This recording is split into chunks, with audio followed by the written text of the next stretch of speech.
Chers amis, bonjour, j'espère que vous allez bien, ça va, je vais très bien, content de vous revoir pour cette deuxième partie de l'outil d'Archicad. Et donc, comme je l'avais dit précédemment, pour accéder aux options de l'outil d'A, vous devez sélectionner l'outil d'A et puis double-cliquer ou carrément appuyer sur le raccourci. Et donc, on accède aux options de l'outil d'A. Et pour cette partie, nous allons aborder les plans de coupe, étant donné que dans la première partie, nous avions abordé les options de géométrie de position.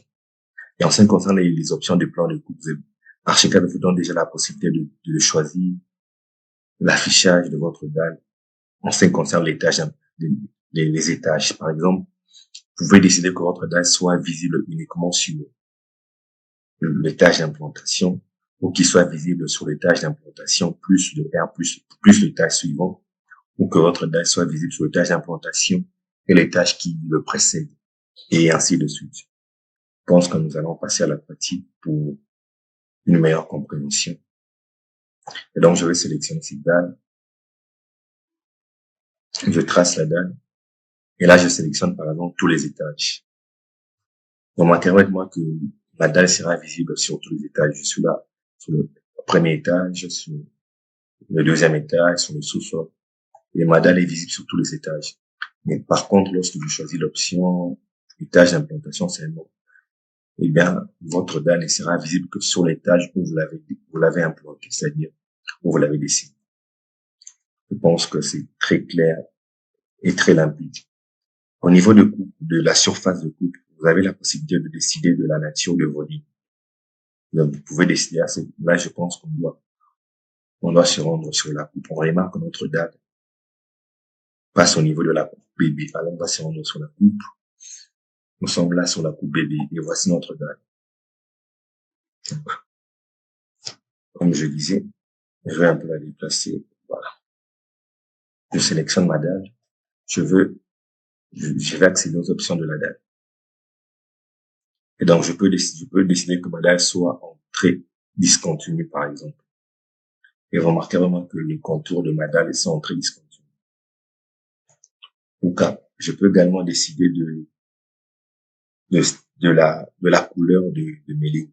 À chaque fois que vous voyez stylo ligne, ça veut dire couleur. Archicad, généralement, n'utilise pas le terme couleur. Contrairement à AutoCAD, Archicad préfère utiliser le terme stylo. Donc, je peux décider de la couleur de la ligne en question. Par exemple, lorsque je choisis celle-ci, vous remarquerez que j'ai la couleur de la ligne a changé. Donc, très simple. Vous remarquerez que la couleur a bien changé. Vous pouvez également décider de la couleur des hachures. La couleur des hachures. C'est là aussi écrit remplacer stylo hachure. Donc, lorsque vous êtes dans le son, ça veut dire que vos hachures n'aura pas de couleur. Lorsque vous allez dans avant-plan, eh bien, vos hachures peuvent comporter de couleurs. Par exemple, ici, on vous écrit stylo avant-plan hachure. Avant-plan, pourquoi? Parce que vous avez choisi l'option avant-plan ici. Donc, je peux décider que mes hachures soient en noir, par exemple.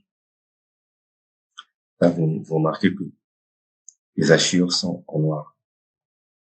Je peux les modifier encore. C'est juste pour des raisons d'illustration. Mes hachures ont changé de couleur. Vous avez également la possibilité de modifier, en revenant là, le fond de hachures cette fois-ci. Le fond de hachures, lorsque je sélectionne celui-ci, stylo fond des hachures, ça veut dire couleur du fond des hachures. En quelque sorte, c'est ce que ça veut dire. Blanc, ça veut dire que le fond de mes hachures, sera en blanc. Étant donné qu'ici, c'est la couleur blanche qui est sélectionnée. Si je prends par exemple cette couleur, vous verrez que la couleur a changé, la couleur du fond de mes hachures a changé. Je peux également décider, je pense qu'on va revenir sur le blanc ici, et là sur le noir. Voilà. Vous pouvez également décider que vos hachures, non. On peut également décider de changer non seulement la couleur des hachures avant-plan, mais aussi la couleur de fond des hachures. Par exemple, dans le cas échéant, nous avons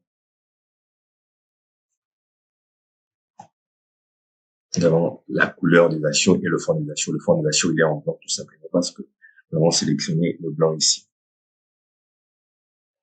Nous sommes au stylo fond des hachures. Si nous mettons, par exemple, celle-ci, eh ben, je viens de changer le fond de mon hachure. Celui-ci représente le stylo des hachures, ça veut dire la couleur de la ligne, les tracés des hachures, ça veut dire. Donc, cette fois-ci, en ce qui concerne les surfaces de coupe, je pense que c'est clair et limpide aussi.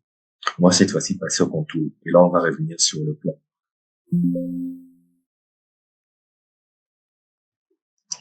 On va revenir sur le plan, on va sélectionner notre dalle. En ce qui concerne le contour, on va accéder encore aux options de la dalle.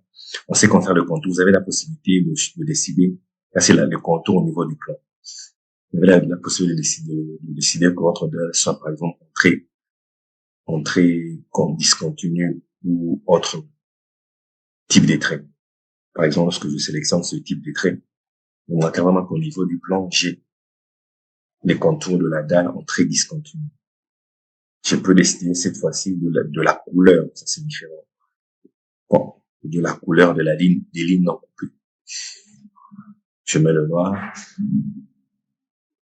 On a carrément que le contour vient de changer. Les lignes cachées, je pense que c'est pas très important. Et donc, en ce qui concerne le plan de coupe, on peut s'arrêter là. Vous pouvez également modifier les surfaces. Donc, la surface de votre dalle. Cette fois-ci, on va passer aux options de surface. Et là, ça concerne plus la 3D. Par exemple, lorsque je choisis, je décide que mes surfaces soient en béton brut, disons. Le béton, c'est très simple. En bois, en bardage clair, par exemple. Vous remarquez que cela aura un impact sur le plan. J'ai des bardages en bois, mais ce n'est pas au niveau de toutes les faces. Donc, au niveau de la face supérieure, j'ai décidé que la surface soit en bardage clair. Au niveau de la face latérale, ce sera du béton brut. Et au niveau de la face inférieure, je peux par exemple décider que ce soit du béton, même de la brique. Brique ciment, pardon. Remarquez qu'on a différentes couleurs sur le matériau, que la dalle comporte différentes surfaces, pardon. Mais vous pouvez également faire le choix, décider que votre dalle ait une surface uniforme. Et là, je vais dans lier surface. Et vous remarquerez vraiment que, bon, sur la 3D, bien évidemment, que je viens de modifier les surfaces sur toutes les faces de la dalle. Donc, au niveau des faces latérales, j'ai du bois. Au niveau de la face inférieure également, j'ai le bois. Donc, je pense que tout a été clair et limpide pour cette vidéo. Je vous dis merci et à la prochaine pour une troisième partie de toujours sur le Tidal où on abordera cette fois-ci les options de modification, c'est-à-dire celles qui s'affichent, celles qui vous permettent de modifier les formes de la dalle, par exemple. Vous aurez la possibilité de déplacer le nœud de la dalle. Je pense que ces options de modification feront l'objet dans la troisième partie de l'outil dalle. Sinon, je vous dis merci. À la prochaine pour une nouvelle vidéo. Et surtout, n'oubliez pas de vous abonner et de lâcher un pouce bleu.